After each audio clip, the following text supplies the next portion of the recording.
Hi നമസ്കാരം. Dream ക്യാപ്ചറിലേക്ക് എൻ്റെ എല്ലാ കൂട്ടർക്കും സ്വാഗതം. അപ്പം നമ്മളിന്ന് പോകാൻ പോകുന്നത് വയനാട് ജില്ലയിലെ തവഞ്ഞൽ പഞ്ചായത്തിലെ കഴുക്കോട്ടൂർ എന്ന സ്ഥലത്ത് കരിമത്തൽ തറവാടും അവിടുത്തെ ഗ്രഹനാഥനായ രവിയേട്ടനെയാണ് പരിചയപ്പെടാൻ പോകുന്നത്. ആ തറവാടിന് ഒരുപാട് പ്രത്യേകതകളുണ്ട്. കാരണം എൻ്റെയൊക്കെ ജീവിതത്തിൽ ഞാനൊക്കെ ചാണകം മെഴുകി വീട് എന്ന് പലപ്പോഴും പല സ്ഥലത്തു നിന്നായിട്ട് ഇപ്പോൾ സിനിമകളിലും അല്ലാതെ ആൾക്കാർ പറഞ്ഞിട്ടൊക്കെ കേട്ടിട്ടുണ്ട്. പക്ഷെ ഞാൻ ഒരിക്കലും നേരിട്ടത് കണ്ടിട്ടില്ല. അപ്പോൾ ചാണകം മെഴുകിയ വീടാണ് ഈ ഒരു തറവാട്. ഏകദേശം നൂറ്റാണ്ടുകൾ പഴക്കമുള്ളൊരു വീടാണ്. 100 വർഷത്തിന് മേലെ ഉണ്ടെന്നാണ് കേൾവി, കൃത്യം അറിയില്ല. അപ്പം അങ്ങനെയുള്ള ചരിത്രമുറങ്ങുന്ന ഒരുപാട് ചരിത്രമുറങ്ങുന്ന ഒരു തറവാടാണത്. നമുക്കത് കാണാം, അതിൻ്റെ വിശേഷങ്ങൾ അറിയാം. അപ്പോൾ വീഡിയോയ്ക്ക് പോയാലോ? നവാ.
അപ്പോൾ നമ്മളങ്ങനെ നമ്മുടെ രവിയേട്ടൻ്റെ വീടിന് മുമ്പിൽ എത്തിയിരിക്കുകയാണ്.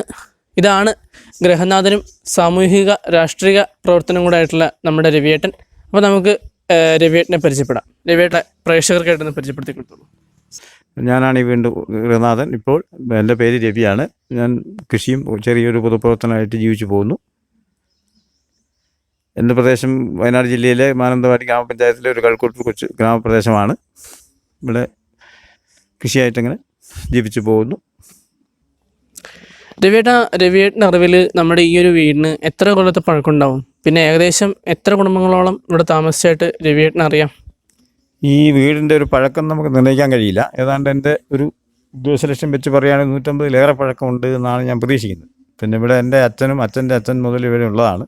അപ്പോൾ അതിൻ്റെ മുൻകാല ചരിത്രവും ഓർമ്മയിൽ നിൽക്കില്ല. കാരണം എന്നെ സംബന്ധിച്ച് ഞാനിപ്പോൾ 59 വയസ്സിലെത്തി നിൽക്കുകയാണ്. എൻ്റെ അച്ഛൻ ഇന്ന് ജീവിച്ചിരിപ്പുണ്ടെങ്കിൽ ഒരു 120 വയസ്സോളം ഉണ്ടാവും. അപ്പോൾ അച്ഛൻ ഇവിടെ ജനിച്ച് വളർന്നതാണ്. അച്ഛനും അച്ഛൻ്റെ ജ്യേഷ്ഠനും ഒരു അനുജനുമായിരുന്നു ഇവിടെ ഉണ്ടായിരുന്നത്. അവരൊക്കെ ഇപ്പം ആദ്യകാലങ്ങളിൽ ഇവിടെയായിരുന്നു. ഇതൊരു കൂട്ടുകുടുംബ വ്യവസ്ഥയിൽ വന്നിരുന്ന തറവാടായിരുന്നു.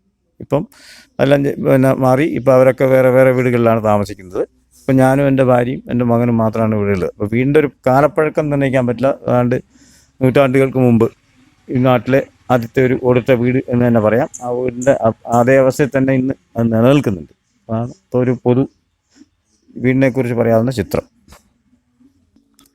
ഈ ഞാൻ കേട്ടിട്ടുണ്ട് ഈ വീടുകളിൽ പത്തായം എന്ന് പറഞ്ഞ് കേട്ടിട്ടുണ്ട്. അപ്പോൾ നമ്മുടെ ഈ വീട്ടിൽ പത്തായം പുര അല്ലെങ്കിൽ പത്തായം എന്ന് പറയുന്ന ആറ അങ്ങനെ എന്തെങ്കിലും നമ്മുടെ ഈ വീട്ടിൽ ഇപ്പോൾ ഉണ്ടോ? ഇത് പഴയ കൂട്ടുകുടുംബം എന്ന നിലയ്ക്ക് നമ്മൾ കുറേ വയലേലകളൊക്കെ ഉണ്ടായിരുന്ന സ്ഥിതിക്ക് നെല്ലറകൾ ഇപ്പോഴും നിലവിൽ 3 നെല്ലറ ഉണ്ടായിരുന്നു. കൂട്ടുകുടുംബ വ്യവസ്ഥയിൽ ഉണ്ടായിരുന്ന നെല്ലുകളൊക്കെ കയറ്റുന്നതിന് നെല്ല് സംഭരിക്കുന്നതിന് ഇവിടെ നെല്ലറകളുണ്ടായിരുന്നു. അത് വീടിനോട് ചേർന്ന് ഭിത്തിയിൽ തന്നെ ഒരു റൂമായി മരത്തിൻ്റെ നെല്ലറകളായിരുന്നു. അതെല്ലാം ആവശ്യമില്ലാത്ത വന്നുകൊണ്ട് 3 ഉണ്ടായിരുന്നു, പൊളിച്ച് ഇപ്പോൾ 1 നിലവിൽ ഉണ്ട്. അതുപോലെ തന്നെ പണ്ട് ഉപയോഗിച്ചിരുന്ന പല പഴയ സാധനങ്ങളും, പിന്നെ വെളിച്ചെണ്ണ കുപ്പി, അങ്ങനെയുള്ള നെല്ലിളക്കുന്ന പറ, ചെറിയ ചെറിയ സാധനങ്ങൾ ഒട്ടനവധി ഉണ്ട്. അത് എനിക്കത് മുഴുവൻ പറയാൻ കഴിയില്ല. അത് നമുക്ക് വേണമെങ്കിൽ വീഡിയോയിലൂടെ കണ്ട് പോകാം. ചിട്ട മുറി കാണുന്നുണ്ടല്ലോ. അപ്പോൾ ഇതിൻ്റെ കാര്യം എന്താണെന്നൊന്ന് പറഞ്ഞുതരാമോ? ഈ അടച്ചിട്ട മുറി എന്ന് പറഞ്ഞാൽ ഇതൊരു നമ്മളെ വീടിൻ്റെ ഒരു ഓഫീസ് റൂമായിട്ടായിരുന്നു ആദ്യം നിർമ്മിച്ചത്. പിന്നീട് ഈ നാട്ടിലെ ജനങ്ങളെല്ലാം ആവശ്യപ്പെട്ടതിൻ്റെ അടിസ്ഥാനത്തിൽ ഇവിടെ ഒരു വായനശാല ആദ്യമായി പ്രവർത്തിച്ചു. അപ്പം ഞാൻ ജനിക്കുമ്പോൾ മുതൽ അത് കാണുന്നതാണ്. അത് ഏതാണ്ട് ഒരു 60 കാലഘട്ടങ്ങളിലാണ് ഇത്തരത്തിലുള്ള വായനശാലയായിട്ട് ഇവിടുത്തെ ഇത് വിട്ടുകൊടുക്കുകയും വായനശാലയായിട്ട് ഇവിടെ പ്രവർത്തിക്കുകയും പൊതുവായിട്ടൊരു അന്ന് ഉണ്ടായിരുന്ന ഏറ്റവും വലിയൊരു പ്രത്യേകത, അന്നൊരു റേഡിയോ ഉണ്ടായിരുന്നു, ഒരു അതിനൊരു മൈക്കും ഉണ്ടായിരുന്നു. ആ മൈക്കും റേഡിയോ എന്ന് പറഞ്ഞാൽ ഈ പഞ്ചായത്തിൽ തന്നെ ആദ്യമാണ്. ഈ പഞ്ചായത്തിലെ ഒട്ടുമിക്ക പ്രദേശങ്ങളിൽ ഒരു റേഡിയോ വാർത്ത കേൾക്കുന്നതിന് അന്ന് മറ്റേ ഇന്ത്യ പാകിസ്ഥാൻ യുദ്ധം അതുപോലുള്ള യുദ്ധത്തിൻ്റെ വാർത്തകളായാലും ഒക്കെ കേൾക്കുന്നതിന് ഇവിടെ വലിയൊരു ജനം തന്നെ വന്ന് തടിച്ചുകൂടിയൊരു ഓർമ്മ അന്ന് ഞാൻ ചെറുതാണ് എന്നാലും പറഞ്ഞു കേട്ടിട്ടുണ്ട്, ഞാൻ കണ്ടിട്ടുമുണ്ട്. അതാണ് ഈ റൂമുമായിട്ടുള്ള ബന്ധം. ഇപ്പോൾ അത് വീണ്ടും എൻ്റെ അച്ഛൻ്റെ ജ്യേഷ്ഠൻ വായനശാലയ്ക്കായി 4 സെൻറ്റ് സ്ഥലം കൊടുക്കുകയും ആ സ്ഥലത്ത് നല്ല സർക്കാരിൻ്റെ സഹായത്തോടു കൂടി വലിയ കെട്ടിടം പണിയും വായനശാല അങ്ങോട്ട് മാറുകയാണ് ഉണ്ടായത്. അപ്പം എന്ന് പറഞ്ഞാൽ ഇതൊരു ഈ പ്രദേശത്തിൻ്റെ തന്നെ ഒരു സാംസ്കാരിക നിലയമായി പ്രവർത്തിക്കുന്നതിന് പോലും ഈ വീടിൻ്റെ ചരിത്രമുണ്ട്. കൂട്ടുകുടുംബ വ്യവസ്ഥയിൽ ഉണ്ടായിരുന്ന നെല്ലുകളൊക്കെ കയറ്റുന്നതിന് നെല്ല് സംഭരിക്കുന്നതിന് ഇവിടെ നെല്ലറകളുണ്ടായിരുന്നു. അത് വീടിനോട് ചേർന്ന് ഭിത്തിയിൽ തന്നെ ഒരു റൂമായി മരത്തിൻ്റെ നെല്ലറകളായിരുന്നു. അതെല്ലാം ആവശ്യമില്ലാത്ത വന്നുകൊണ്ട് 3 ഉണ്ടായിരുന്നു, പൊളിച്ച് ഇപ്പോൾ 1 നിലവിൽ ഉണ്ട്. അതുപോലെ തന്നെ പണ്ട് ഉപയോഗിച്ചിരുന്ന പല പഴയ സാധനങ്ങളും, പിന്നെ വെളിച്ചെണ്ണ കുപ്പി, അങ്ങനെയുള്ള നെല്ലിളക്കുന്ന പറ, ചെറിയ ചെറിയ സാധനങ്ങൾ ഒട്ടനവധി ഉണ്ട്. അത് എനിക്കത് മുഴുവൻ പറയാൻ കഴിയില്ല. അത് നമുക്ക് വേണമെങ്കിൽ വീഡിയോയിലൂടെ കണ്ട് പോകാം.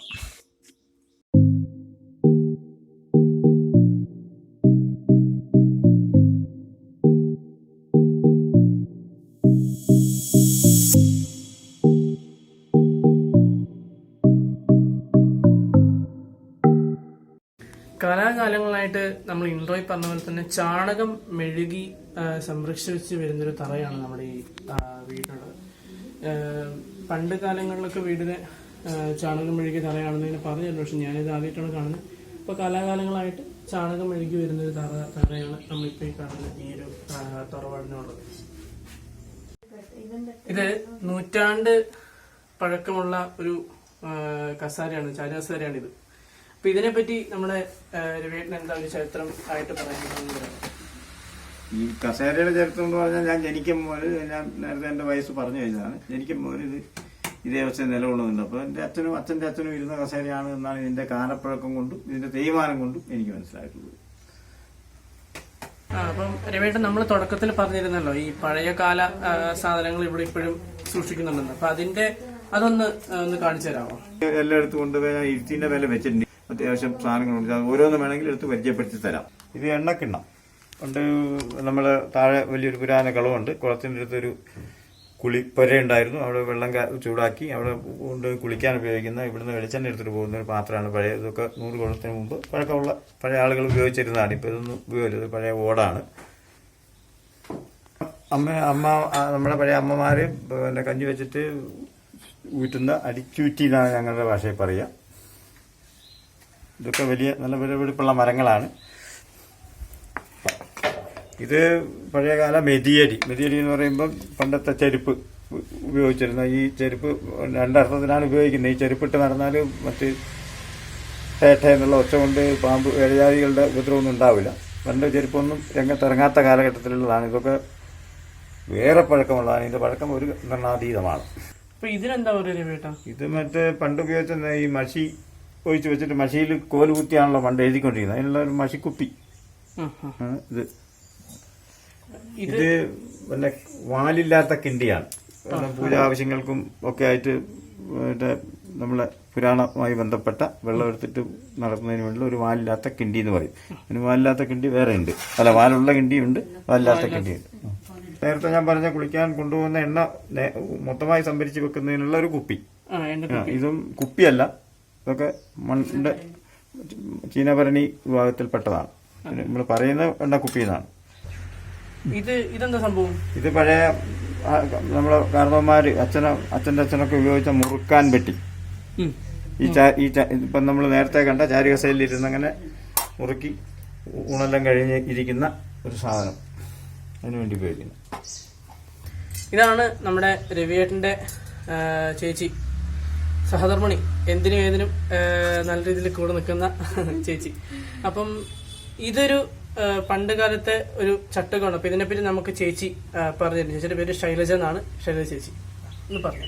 ഇത് എത്രയോ കാലം പഴക്കമുള്ള ചട്ടുകാണ് ഇവിടുത്തെ പൂർവികർ ഉപയോഗിച്ചുകൊണ്ടിരുന്നത്. പായസം ഇളക്കാൻ മാത്രമാണ് ഇത് ഉപയോഗിക്കുന്നത്. പായസം ഇളക്കാൻ മാത്രമാണ് ഇത് ഉപയോഗിക്കുന്നത്. മറ്റ് കാര്യങ്ങൾക്കൊന്നും ഉപയോഗിക്കൂല. എത്രയോ പൂർവികർ, എനിക്ക് അത് പരിചയമില്ല, ഞാനിവിടെ വന്നിട്ട് 25 വർഷമായിട്ടേ ഉള്ളൂ. അതിനു മുന്നേ എത്രയോ വർഷം മുന്നേ ഉപയോഗിച്ചുകൊണ്ടിരുന്ന ചട്ടുകാണ്. പായസം ഇളക്കാൻ മാത്രം ഉപയോഗിക്കുന്ന ഒരു ചട്ടുകാണിത്. ഇതെന്താ സാധനം? ഇത് ഞങ്ങൾ ഉപയോഗിക്കുന്ന ഭാഷ മുരിട എന്നാണ്. ഇതിന് നിങ്ങൾ ഇപ്പോഴത്തെ പൊതുവിൽ മൊന്ത എന്നാണ് ഇതിന് പറയപ്പെടുന്നത്. ഞങ്ങൾ പണ്ട് ഇതിന് മുരിട എന്ന് പറയും. ഇതുകൊണ്ട് ഉപയോഗം എന്ന് പറഞ്ഞാൽ വെള്ളം എടുത്ത് കൈ കഴുകുക, അതുപോലെ ഈ തറവാട്ടിൽ കയറുന്നവരെ കാല് കഴുകാനൊക്കെ ഉപയോഗിക്കും. അങ്ങനെ അല്ല, അതുപോലെ കല്യാണം കഴിഞ്ഞ് വരുന്നവരെ കാല് കഴുകാനും ഇതൊരു ദിവ്യ വസ്തുവാണ്. അപ്പം ഇതെന്താ അറിയാം, ഇതിനകത്ത് എണ്ണഭരണി എന്ന് എഴുതിയിട്ടുണ്ടല്ലോ, ഇതെന്താ സംഭവം? എണ്ണഭരണി എന്ന് പറയുമ്പോൾ നേരത്തെ നമ്മൾ പറഞ്ഞ ഒരു എണ്ണഭരണി കണ്ട്, അത് വെളിച്ചെണ്ണ. ഇത് നമ്മൾ നിലവിളക്ക് കൊളുത്തുന്നതിന് വേണ്ടിയുള്ള എണ്ണ വാടിച്ച് സംഭരിക്കുന്ന ഒരു പാത്രമാണ്. ഇതും നേരത്തെ പറഞ്ഞ പോലെ കളിമണ്ണ് ഉൽപ്പന്നങ്ങളാണ്. ഇത് ഊതുന്ന ശംഖാണല്ലോ. ഇത് സിനിമകളിലും ഒക്കെയാണ് ഞാനിത് പ്രധാനമായിട്ടും കണ്ടിട്ടുള്ളത്. ഇതൊന്ന് ഊതി കാണിക്കാൻ പറ്റും? ഇതിന്റെ ഒരു ചരിത്രം എന്തെങ്കിലും അതൊന്ന് പറഞ്ഞു തരാമോ ഞങ്ങൾക്കായിട്ട്? ഇത് പണ്ട് ഇത് പഴയകാലത്ത് കൂട്ടുകുടുംബം എന്ന നിലയ്ക്ക് ഈ വീട്ടിലുണ്ടായിരുന്ന സന്ധ്യ നേരത്ത് വിളക്ക് വെച്ച് കഴിഞ്ഞാൽ ഇത് ഈ പ്രദേശത്ത്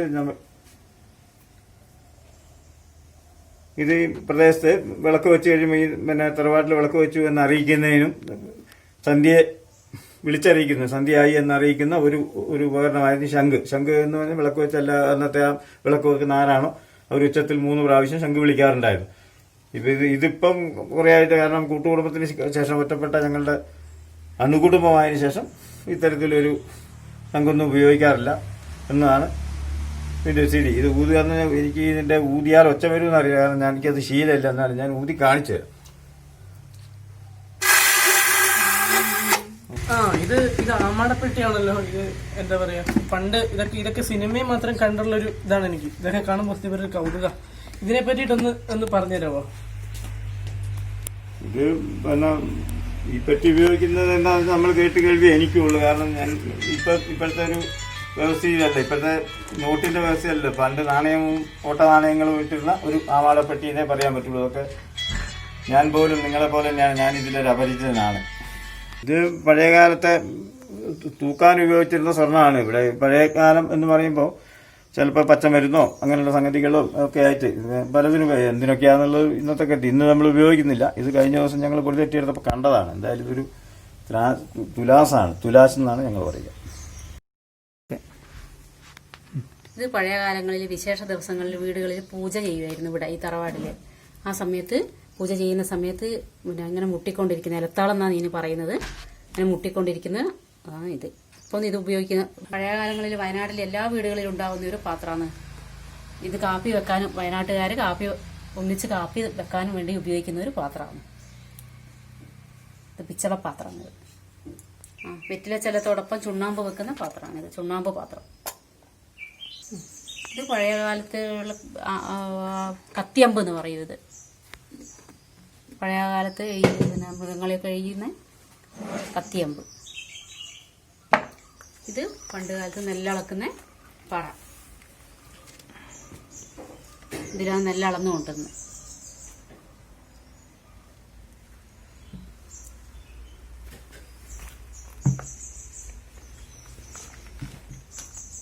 ഇത് പഴയ കാലത്ത് നമ്മൾ അച്ചാറിട്ട് വെക്കുന്ന, കണ്ണിമാങ്ങയൊക്കെ അച്ചാറിട്ട് വെക്കുന്ന ചീനഭരണിയാണിത്.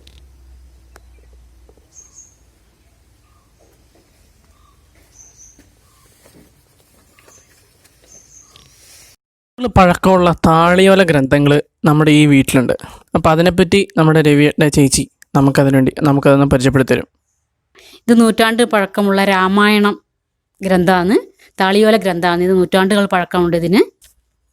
ഇത് മഹാഭാരതം, ഇത് ഭാഗവതം.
ഇത് പണ്ട് കാലത്ത് ഉപയോഗിച്ചുകൊണ്ടിരുന്ന തൂക്കക്കട്ടിയാണ്. നമ്മളിപ്പം ത്രാസിനൊക്കെ പകരം ഉപയോഗിച്ചുകൊണ്ടിരിക്കുന്ന തൂക്കക്കട്ടിയാണ്. ഇത് പണ്ട് കാലത്ത് ഉപയോഗിച്ചുകൊണ്ടിരുന്നതാണ്. ഇത് നല്ല ഭാരമുള്ളൊരു സാധനമാണ്. നമ്മളിപ്പം ത്രാസിനൊക്കെ പകരം പണ്ട് കാലത്ത് ഉപയോഗിച്ചിരുന്ന സാധനമാണ് തൂക്കക്കട്ടി. അപ്പം ഇതാണ് പത്തായം. പത്തായം എന്ന് പറയുന്ന സാധനം ഇതാണ്. ഇതിനകത്താണ് പത്തായം. ഇത് തുറന്ന ചുവന്റെ അരിക്കും കാണാൻ പറ്റും. ഇതാണ് പത്തായം.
ഇത് പണ്ട് കാലത്ത് നെല്ലറയായിരുന്നു. നെല്ലറ ഇതിപ്പം ഉപയോഗിക്കുന്നില്ല. പണ്ട് കാലത്തുള്ളൊരു നെല്ലറയായിരുന്നത്.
രവിയേട്ടൻ്റെ അച്ഛനാണ്, ഇത് ഇദ്ദേഹത്തിൻ്റെ അച്ഛൻ. ഇനി നമുക്ക് ഈ വീടിനൊരു മുകൾ നിലയും കൂടി ഉണ്ട്, നല്ല അടിപൊളി മുകൾ നില. അപ്പം നമുക്ക് അതും കൂടി ഒന്ന് കാണാം, ഞാൻ നിങ്ങൾ അതും കൂടി ഒന്ന് കാണിക്കാം.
ഇപ്പോൾ ഈ വീട്ടിൽ വന്നു, ഇതെല്ലാം കണ്ടു. ഇതിൻ്റെ ഓരോ കാര്യങ്ങളും എനിക്ക് സാധാരണ കൗതുകമായിരുന്നു, ഓരോ കാര്യങ്ങളും കാണുമ്പോഴാണ്. കാരണം നമ്മളിപ്പോൾ ജനിച്ചിട്ട് ഇത്ര നാളായിട്ടും ഇങ്ങനെയൊന്നും കേട്ട് കേൾവിയുണ്ട്.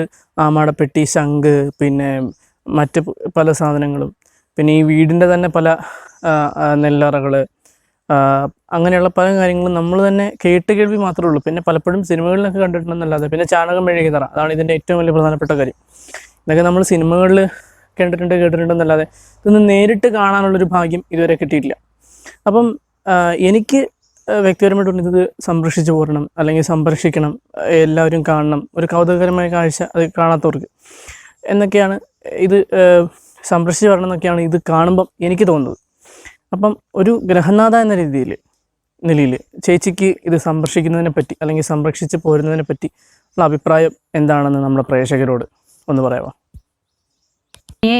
ഇനിയുള്ള തലമുറയ്ക്ക് ഇങ്ങനെ ഒരു വീട് കാണാൻ ഒരിക്കലും കഴിയില്ല. അതുകൊണ്ട് ഇത് സംരക്ഷിക്കപ്പെടണം തന്നെയാണ് ഞങ്ങളുടെ ആഗ്രഹം. പക്ഷേ അടുത്ത തലമുറയ്ക്ക് താമസത്തിനൊക്കെ ഇത് ബുദ്ധിമുട്ടാണ്. അത് പിന്നെ അതിൻ്റെ സാങ്കേതിക പ്രശ്നങ്ങളുണ്ട്. ഇത് മെയിൻറ്റെയിൻ ചെയ്ത് പോവുകയാണെങ്കിൽ വളരെ ബുദ്ധിമുട്ടാണ്. അതുകൊണ്ട് അതിൻ്റെ സാങ്കേതിക പ്രശ്നങ്ങളൊക്കെ ഉള്ളത് കൊണ്ട് ഞങ്ങൾക്ക് വളരെ ബുദ്ധിമുട്ടായതുകൊണ്ടാണ് ഞങ്ങളിത് വീട് മാറ്റി പണിയണമെന്ന് ആഗ്രഹിക്കുന്നത്. ഈ വീട് നിലനിർത്തി പോകാൻ തന്നെയാണ് ഞങ്ങൾക്ക് എല്ലാവർക്കും വളരെ ഇഷ്ടം. പക്ഷേ പുതിയ തലമുറയ്ക്ക് വീട് മാറ്റി പണിയണമെന്നുള്ള ആഗ്രഹം കൊണ്ട് ഞങ്ങളിത് മാറ്റാനാണ് വിചാരിക്കുന്നത്. അപ്പം ഇന്നത്തെ ഈ ഒരു വീഡിയോ നിങ്ങളെല്ലാവർക്കും ഇഷ്ടപ്പെട്ടിട്ടുണ്ടാവുമെന്ന് ഞാൻ പ്രതീക്ഷിക്കുന്നു. ഈ ഒരു വീഡിയോ നിങ്ങളെല്ലാവരും ലൈക്ക് ചെയ്യുക, ഷെയർ ചെയ്യുക, സബ്സ്ക്രൈബ് ചെയ്യുക. തൊട്ടടുത്ത് കാണുന്നുള്ള ആ ഒരു ബെല്ലൈക്കൺ പ്രസ് ചെയ്തിട്ട് ഓൾ എന്നാക്കിയിടുക. അപ്പം നമ്മൾ ചാനലിടുന്ന എല്ലാ വീഡിയോസിൻ്റെ നോട്ടിഫിക്കേഷൻസ് നിങ്ങൾക്ക് കിട്ടും. പിന്നെ നിങ്ങൾക്ക് വിലയേറിയ അഭിപ്രായങ്ങളും നിർദ്ദേശങ്ങളും അത് കമൻ്റായിട്ട് രേഖപ്പെടുത്തണം. എന്നാലേ എനിക്ക് ഇനി വരുന്നുള്ള വീഡിയോസൊക്കെ എന്തെങ്കിലും തെറ്റുകുറ്റങ്ങളുണ്ട് അതനുസരിച്ച് ശരിയാക്കാനായിട്ട് പറ്റുള്ളൂ. അപ്പോൾ നമുക്ക് അടുത്തൊരു വീഡിയോ കാണാം. ബൈ.